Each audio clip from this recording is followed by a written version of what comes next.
Hello students, electric machine के first lecture में आप सभी लोग वेलकम हैं। Myself Shivanand, assistant professor in double and E N department BBD NITM। सबसे पहले हम लोग सिलेबस को देखते हैं। सिलेबस में सबसे पहले हम पढ़ेंगे सिंक्रोनस मशीन के इंट्रोडक्शन को। दैन हम स्टडी करेंगे उसके constructional features, armature reaction, EMF equation, winding coefficient, equivalent circuit and phasor diagram, OC/SC test, voltage regulation और methods of finding voltage regulation, parallel operation, voltage and frequency control governor system, operation on infinite bus, synchronizing power and torque coefficient. इस first lecture में हम सब सिर्फ introduction और कुछ construction features of synchronous machine के बारे में स्टडी करेंगे। Now come to the point, introduction. Synchronous machine is principally used as alternating current generator. They supply the electric power used by all sectors of modern societies like industries, commercial, agriculture and domestic. Synchronous generator converts mechanical power to an electric power. The source of mechanical power, the prime mover, may be a diesel engine, a steam engine, a water turbine और any similar device. मतलब synchronous machine जो है basically हम use करते हैं to produce electricity. ये बहुत heavy machines होती हैं, मोस्टली आपको ये दिखेंगी जहाँ पर जनरेशन, इलेक्ट्रिसिटी का जनरेशन हो रहा होगा। फॉर एग्ज़ाम्पल हम लेते हैं हाइड्रो पावर प्लांट पे एक बड़ी सी टरबाइन लगी होगी, एक हाई प्रेशर से वाटर फ्लो कर रहा होगा, उस टरबाइन को रोटेट कर रहा होगा। टरबाइन के बाद आपका सिंक्रोनस अल्टरनेटर लगा होगा। अभी एक वर्ड है अल्टरनेटर और जनरेटर, ये दोनों में क्या मतलब, कब हम अल्टरनेटर वर्ड यूज़ करते हैं, कब हम जनरेटर यूज़ करते हैं, इसको भी देखेंगे। सिंक्रोनस मशीन जो है हमारी, या अल्टरनेटर बोलेंगे, टू टाइप की होती है, या टू टाइप के प्रिंसिपल पे वर्क करती है। एक होता है आपका रोटेटिंग आर्मेचर टाइप, एक होता है रोटेटिंग फील्ड टाइप। अब जैसे अगर हम इसको DC मशीन से कंपेयर करें तो DC मशीन में जो आपका मैग्नेटिक सिस्टम था वो स्टेशनरी था। आर्मेचर जिस पे हम लोग स्लॉट्स बनाते थे वो रोटेटिंग था। तो एक तो हो गया जो रोटेटिंग है वो हो गया रोटेटिंग आर्मेचर टाइप अगर DC मशीन की बात करें। और रोटेटिंग फील्ड मतलब DC मशीन में फील्ड को हम स्टेशनरी रखते थे, नॉर्थ पोल और जैसे साउथ पोल लेके बीच में हम लोग आर्मेचर को रोटेट कराते थे।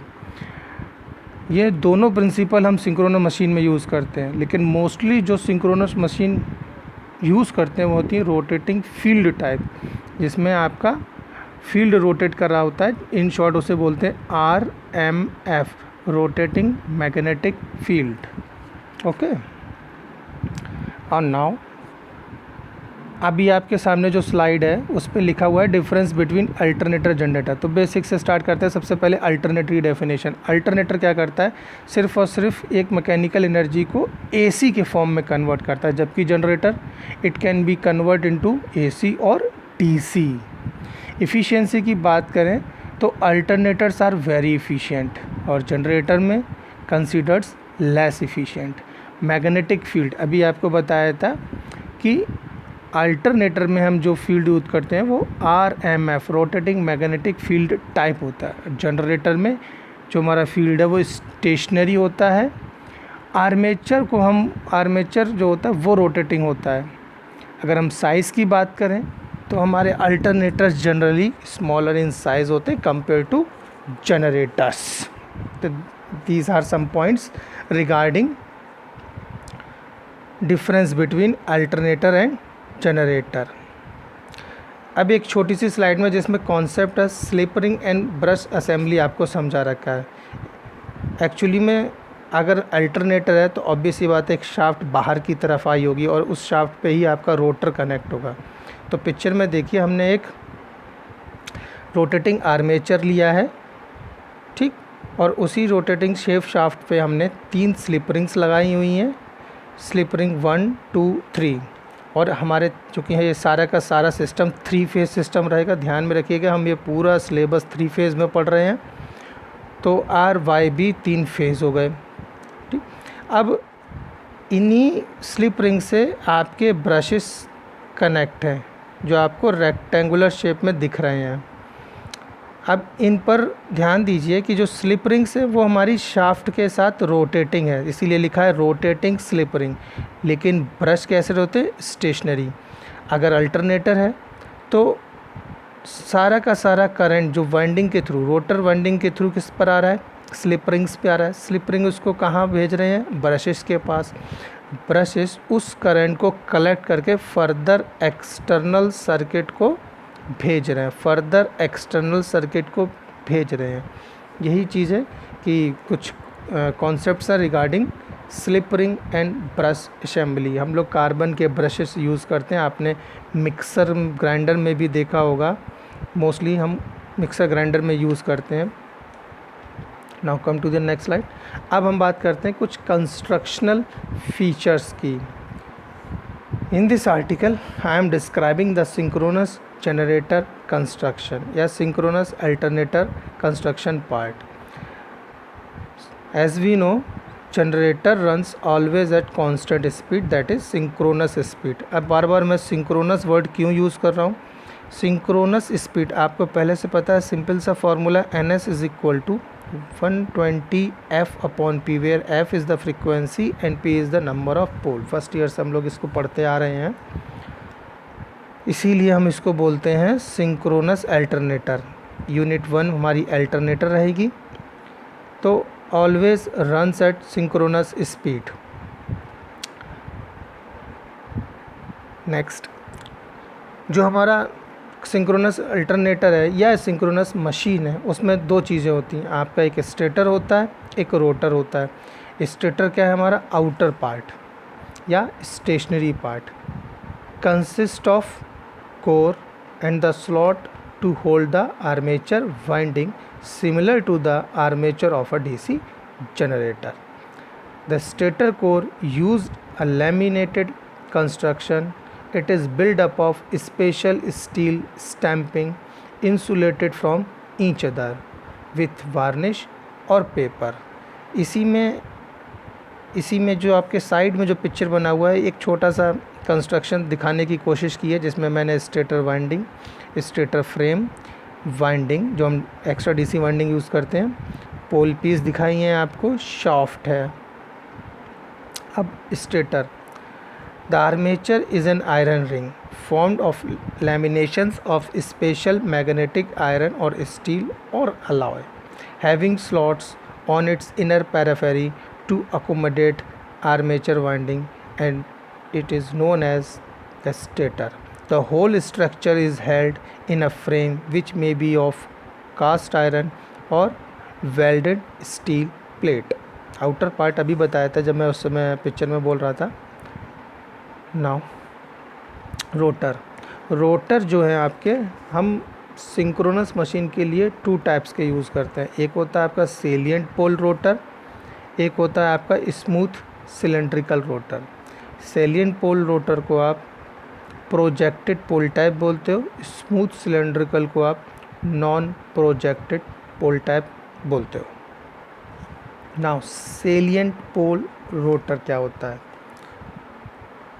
सेलिएंट पोल रोटर में हम जो पोल्स होते हैं वो एक डायग्राम के थ्रू समझाते हैं। अब मैं ज़रा डायग्राम आपको दिखा दूं, दिस टाइप, ये आपका सेलिएंट पोल रोटर है। This poles are build up of thick steel lamination. The poles are bolted to the rotor as shown in figure. The pole face has been given a specific shape. The field winding are provided on the pole shoe. These rotors have large diameters and small axial length. Okay. अब जो gap होता है इसी में हम winding करते हैं, ठीक। अब चूँकि मैकेनिकल स्ट्रेंथ की बात करें तो as mechanical strength of salient pole type is less, this is preferred for low speed alternator ranging from 125 RPM to 500 RPM। मतलब हम यूज़ करते हैं 125 RPM से लेके 500 RPM तक। नेक्स्ट है आपका smooth cylindrical type rotors. Smooth cylindrical या फिर बोलते हैं इसको non projected pole type rotor. These rotor consist of smooth solid steel cylinder having number of slots to accommodate the field coil. The slots are covered at the top with the help of steel or manganese windage. The unslotted portion of the cylinder itself act as the pole. The poles are not projected out and the surface of the rotor is smooth, which maintains uniform air gap between stator and the rotor. Now come to the diagram। तो आपके सामने एक picture बनी है कि smooth cylindrical type के rotors कैसे होंगे। अब अगर मैं दोनों को कंपेयर करूं कि स्मूथ सिलेंड्रिकल या फिर सेलिएंट पोल टाइप, दोनों में क्या डिफरेंस है, तो सेलिएंट पोल टाइप के जो रोटर्स होते हैं उनके पोल्स प्रोजेक्टेड टू आउटवर्ड और स्मूथ सिलेंड्रिकल में not projected to outward. Salient pole में जो एयर गैप होता है वो नॉन यूनिफॉर्म, स्मूथ सिलेंड्रिकल में जो एयर गैप है वो यूनिफॉर्म। डायमीटर की बात करें तो सेलिएंट पोल टाइप में डायमीटर जो है, diameter is high and axial length is small. Smooth cylindrical में small diameter and large axial length.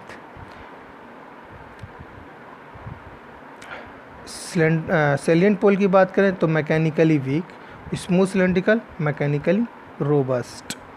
और अगर हम प्रेफरेंस की बात करें तो salient pole type rotors preferred for low speed और smooth cylindrical type rotor preferred for high speed. तो कुछ ये डिफरेंस भी हैं जो हम देख रहे हैं। नेक्स्ट हम बात करते हैं सिंक्रोनस स्पीड की। अभी मैंने थोड़ी देर पहले बताया था कि सिंक्रोनस स्पीड कौन सी है, NS is equal to 120F/P। तो आप ये फॉर्मूला याद रखिए, हम लोग फ्रॉम फर्स्ट ईयर से स्टडी करते आ रहे हैं कि NS जो है 120F/P, और F is the frequency and P is the number of poles. अब इस पूरी यूनिट में हमने क्या पढ़ लिया, सिंक्रोनस मशीन का कंस्ट्रक्शन पढ़ लिया, कुछ इंट्रोडक्शन पढ़ लिया। अब इसके बाद हमें जब फर्दर स्टडी करना है पूरा यूनिट का लेक्चर वाइज, तो हमको कुछ टर्मिनोलॉजीज़ समझनी पड़ेंगी जिन्हें हम बोलते हैं वाइंडिंग टर्मिनोलॉजीज़, जिन्हें हम क्या बोलते हैं, वाइंडिंग टर्मिनोलॉजी। जैसे व्हाट इज़ कंडक्टर, तो कंडक्टर क्या है, a part of a wire which is under the influence of magnetic field and responsible for the induced EMF is called active length of conductor. The conductor is placed in the armature slot। जो हम wire use करते हैं ना winding के purpose के लिए, वही आपका कंडक्टर है। Now turn, a conductor is one slot when connected to a conductor another slot forms a turn, so two conductor constitute a turn. अब जैसे डायग्राम में आप देखिए, हमने जो भी रोटर लिया है, अब चाहे वो फील्ड टाइप हो चाहे आर्मेचर टाइप, उसकी पैराफरी पे हम स्लॉट्स बनाते हैं और इस स्लॉट्स में ही हम कंडक्टर को प्लेस करते हैं। जब एक स्लॉट से कंडक्टर एंटर करके दूसरे स्लॉट तक कर लेते हैं तो ये फॉर्म करता है एक टर्न। नाउ सिमिलरली कॉइल, अब कॉइल क्या चीज़ है, as there are number of turns, for simplicity the number of turns are group together to form a coil. अब हमने क्या किया कि टर्न्स को एक साथ ग्रुप कर लिया, तो अब हमने उनको क्या बोला, कॉइल।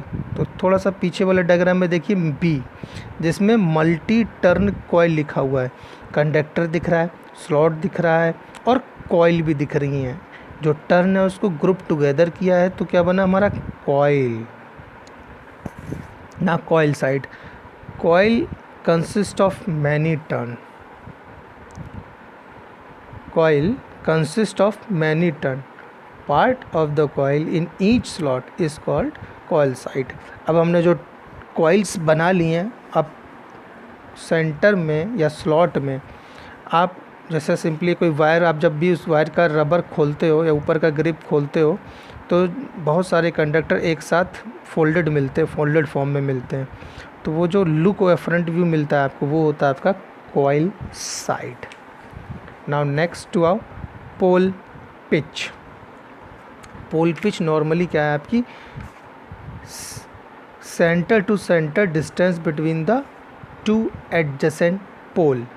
अब कोई दो एडजेसेंट पोल के बीच की जो डिस्टेंस है उसको बोलते हैं हम पोल पिच. नॉर्मली क्या 180 डिग्री इलेक्ट्रिकल. नॉर्मली क्या है ये हमारी 180 डिग्री इलेक्ट्रिकल. अब एक एग्जांपल से समझिए पोल पिच निकलेगी कैसे. जैसे हमने 2 पोल कंसीडर किए, ध्यान रखना हमने कितने पोल कंसीडर किए, 2 पोल, और उन 2 पोल्स में कितने स्लॉट्स हैं, 18 स्लॉट्स हैं. मतलब हमारा जो रोटर उस पर स्लॉट्स कितने हैं, 18. देन अंडर 1 पोल, तो अगर हम एक पोल के लिए कंसीडर करें कितने स्लॉट्स मिलेंगे, तो 18 डिवाइडेड बाई 2 मतलब 9 स्लॉट्स अवेलेबल हैं वाइंडिंग के लिए. ठीक, so pole pitch is 9 slot. Pole pitch is 9 slot या फिर 2 पोल है, और इन दोनों पोल के बीच का जो पहले पोल से, वो पहले स्लॉट से 9 स्लॉट्स के लिए अगर हम एंगल की बात करें तो ऑब्वियस सी बात है 2 पोल है तो दोनों ही पोल 180 डिग्री एंगल पे ही रखे होंगे, तो हम बोलेंगे 180 डिग्री इलेक्ट्रिकल. ठीक, इसी को आगे बढ़ते हैं. This means 9 slot are responsible to produce a phase difference of 180 degree between the EMFs induce the different conductors. अब it can be also denoted by small n. small n क्या है, slots per pole. small n को हम क्या बोलेंगे, slot per pole. now beta, इसको बोलते हैं हम slot angle. है क्या, the phase difference contributed by 1 slot in degree electrical is called slot angle. अब क्या है, ये भी मैंने जस्ट अभी कहा था कि कितने स्लॉट्स हैं, 18 स्लॉट हैं. ठीक, अब 18 स्लॉट में जो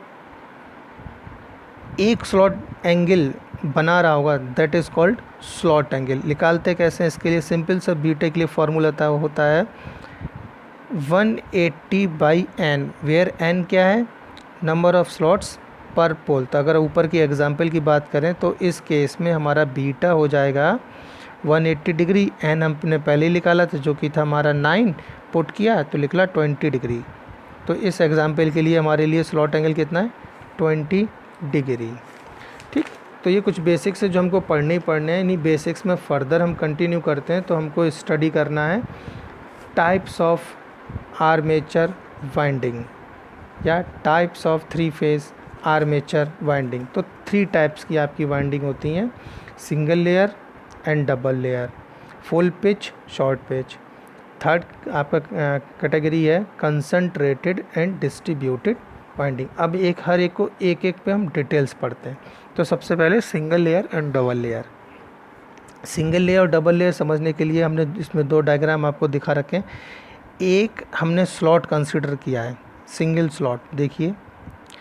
ठीक, तो जो हमारा फर्स्ट है वो है हमारी सिंगल लेयर के लिए, जो हमारा सेकंड एग्जांपल है वो डबल लेयर के लिए. हमने कुछ नहीं किया है. अगर आपके स्लॉट में एक कॉइल साइड प्रेजेंट है, कॉइल साइड पहले भी बता चुके हैं, ग्रुप ऑफ कंडक्टर या ग्रुप ऑफ कॉइल है. ठीक, एक ही है, the winding is called single layer. अब आपने कॉइल साइड 2 कर ली, मतलब 2 ग्रुप ऑफ कंडक्टर आपने कंसिडर किया है, the winding is called double layer winding. Now similarly second पे आते हैं, फुल पिच और शॉर्ट पिच वाइंडिंग. बहुत आसान है ये भी समझना, फुल पिच और शॉर्ट पिच वाइंडिंग क्या होती है. ठीक, फुल पिच और शॉर्ट पिच तो अभी हमने कंसिडर किया था. मैं ज़रा सा आपको समझाने की कोशिश करता हूँ.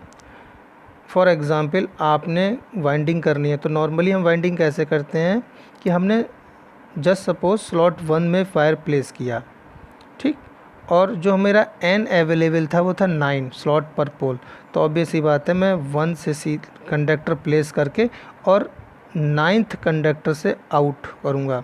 वन स्लॉट में इन किया, 9th कंडक्टर से इन किया। अब मैं रिपीट करता जाऊँगा। फॉर एग्ज़ाम्पल मुझे स्लॉट 1 में 10 बार कंडक्टर को प्लेस करना है, कर दिया, तो मैं 10 बार 9th स्लॉट से बाहर भी आऊँगा, फिर मैं 2 में जाऊँगा और इधर मैं स्लॉट 10 में जाऊँगा और ये करता रहूँगा, आगे बढ़ता रहूँगा। इस टाइप की अगर मैं वाइंडिंग कर रहा हूँ तो नॉर्मली इसे फुल पिच कहते हैं।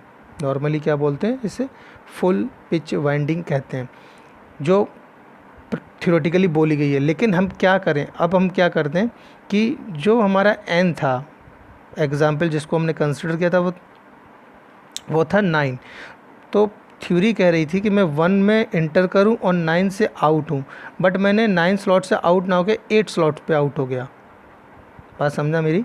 मैं 1 में इंटर किया और 9 में ना आके 8 से आ गया, तो मैंने अपनी वाइंडिंग को एक स्लॉट से शॉर्ट पिच कर दिया। मैंने वाइंडिंग को एक स्लॉट से शॉर्ट पिच कर दिया, तो that winding is called short pitch winding. तो उसी वाइंडिंग में हमने कॉइल स्पैन स्टडी किया। अब कॉइल स्पैन क्या? It is the distance on the periphery of the armature between two coil side of a coil. It is usually expressed in term of number of slots और degrees. अब आपके सामने इस diagram से आपको clear समझ में आए। देखिए, स्लॉट 1 से हमको एंटर करना था स्लॉट n+1 जो कि मेरा 9 है, तो मैं स्लॉट 1 में गया, स्लॉट 9 से बाहर आया, ठीक, जो कि मेरा n नंबर ऑफ स्लॉट पर पोल था जो कि 9 था। तो अगर मैं ऐसी वाइंडिंग यूज़ करता हूँ तो वाइंडिंग का नेचर कैसा है? फुल पिच, ठीक, और कोई इसमें इश्यू नहीं है। अब दूसरे वाले में आ जाओ,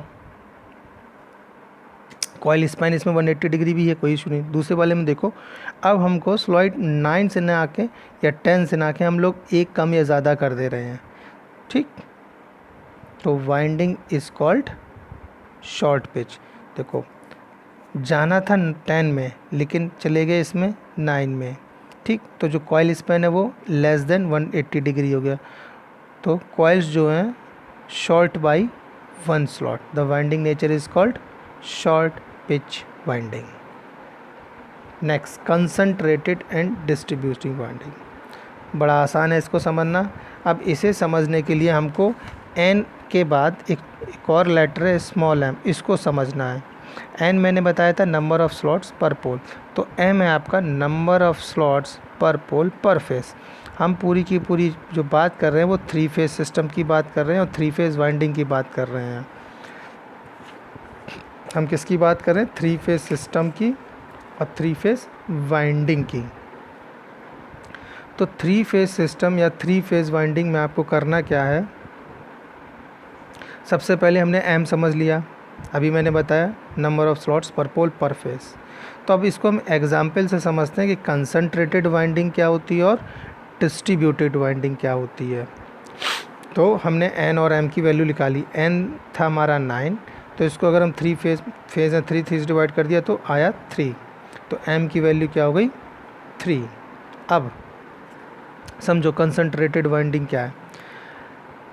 तो वी हैव, एक एग्जांपल लेते हैं, वी हैव 3 स्लॉट्स पर पोल पर phase available. Now let x क्या है? हमारे x नंबर ऑफ कंडक्टर हैं जो कि क्या है? अवेलेबल है per phase. We have to place under 1 pole, ठीक। अब अंडर 1 पोल आपके कितने स्लॉट्स अवेलेबल हैं? 3। हमने क्या किया कि जितने कंडक्टर थे x कंडक्टर को प्लेस्ड किया in 1 slot, keeping remaining 2 slots per pole phase empty. The winding is not concentrated. मतलब क्या हुआ? एक बार फिर से, n इज़ इक्वल टू 9 और m इज़ इक्वल टू 3, तो हमें जो x कंडक्टर हैं इन 3 स्लॉट्स में प्लेस करने थे, लेकिन हमने ऐसा नहीं किया। हमने क्या किया? हमने एक ही स्लॉट में सारे x कंडक्टर प्लेस कर दिए रिमेनिंग 2 एम्प्टी छोड़ दिए, the winding is known as concentrated. अब अगर मैं इसको डिस्ट्रीब्यूटेड में बताना चाहूँ तो डिस्ट्रीब्यूटेड वाइंडिंग में क्या करेंगे, सेम चीज़ है।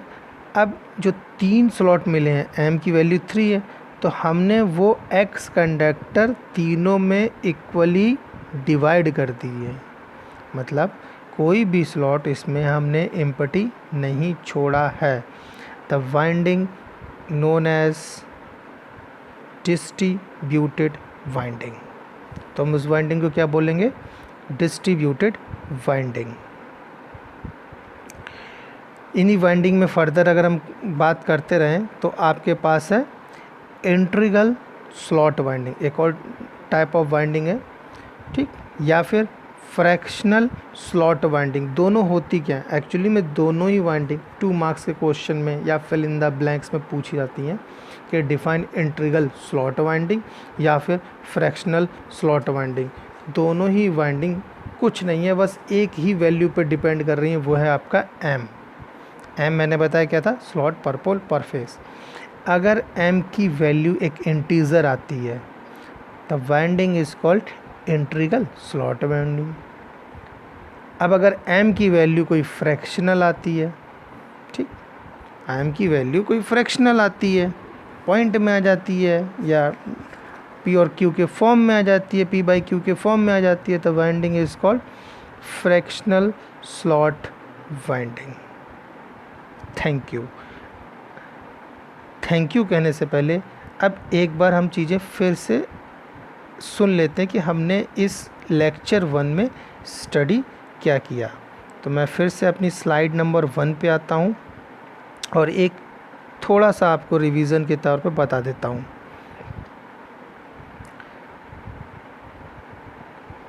ये है सिलेबस। हमने सिलेबस से स्टार्ट किया था, सिंक्रोनस मशीन फर्स्ट, यूनिट 1 का फर्स्ट लेक्चर हम लोग स्टडी कर रहे हैं। देन हमने सिंक्रोनस मशीन का इंट्रोडक्शन कि कहाँ यूज़ करते हैं, इंडस्ट्रियल में यूज़ करते हैं, एग्रीकल्चर में यूज़ करते हैं, डोमेस्टिक में यूज़ करते हैं। चूँकि ये आपका अल्टरनेटर पढ़ रहे हैं तो अल्टरनेटर ऑब्वियस सी बात है कि वो मैकेनिकल एनर्जी को इलेक्ट्रिकल एनर्जी में कन्वर्ट करता है। तो हमें एक प्राइम मूवर की ज़रूरत पड़ती है। वो डीजल इंजन भी हो सकता है, स्टीम इंजन भी हो सकता है, स्टीम टरबाइन भी हो सकता है, वाटर टरबाइन भी हो सकता है, और कोई भी डिवाइस हो सकता है। टाइप्स पढ़े, रोटेटिंग आर्मेचर टाइप्स की होती है और रोटेटिंग फील्ड टाइप की होती है। दैन डिफरेंस बिटवीन अल्टरनेटर और जनरेटर, नॉर्मली हम अल्टरनेटर कैसे कहते हैं और जनरेटर कैसे कहते हैं। Then concept of slip ring and brush assembly पढ़ा। ब्रशेस आपके स्टेशनरी पार्ट है, स्लिप रिंग्स आपकी क्या है, साफ्ट के साथ रोटेटिंग पार्ट है उसका। दैन कंस्ट्रक्शन फीचर में पढ़ा हमने कि भाई 2 होते हैं, और स्टेटर होता है और एक रोटर होता है। स्टेटर आपका नॉर्मली हम इसमें सिंक्रोनस मशीन में आर्मेचर बोलते हैं, और रोटर हमारा डीसी फील्ड सिस्टम होता है।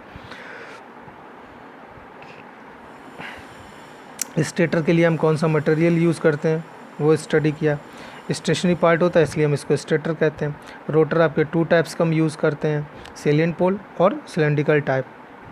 फिर सेलिएंट पोल टाइप के रोटर्स क्या है, उसका पिक्चर डायग्राम क्या है, लुक क्या है। दैन स्मूथ सिलेंड्रिकल टाइप के रोटर क्या है, उसका लुक क्या है, उसकी प्रॉपर्टीज़ क्या हैं, ये स्टडी किया। दैन सिंक्रोनस स्पीड को डिफ़ाइन किया। दैन हम सब वाइंडिंग टर्मिनोलॉजीज़ को डिफ़ाइन किया। कंडक्टर क्या है आपका, टर्न क्या है आपका, कॉइल साइड क्या है, पोल पिच क्या है। देन एक एग्जाम्पल से स्टडी किया। फिर स्लॉट एंगल को हमने स्टडी किया। Then types of windings study किया। आर्मेचर वाइंडिंग है आपकी single layer, double layer, full pitch, short pitch, concentrated and distributed. सबको एक एक करके विद अ डायग्राम हमने समझने की कोशिश की, ठीक। देन हमने इंटीग्रल स्लॉट वाइंडिंग और फ्रैक्शनल स्लॉट वाइंडिंग किया। तो ये जो था ये सिर्फ और सिर्फ लेक्चर 1 था फॉर यूनिट 1। प्लीज़ आप लोग जुड़े रहिए for further lecture. Thank you.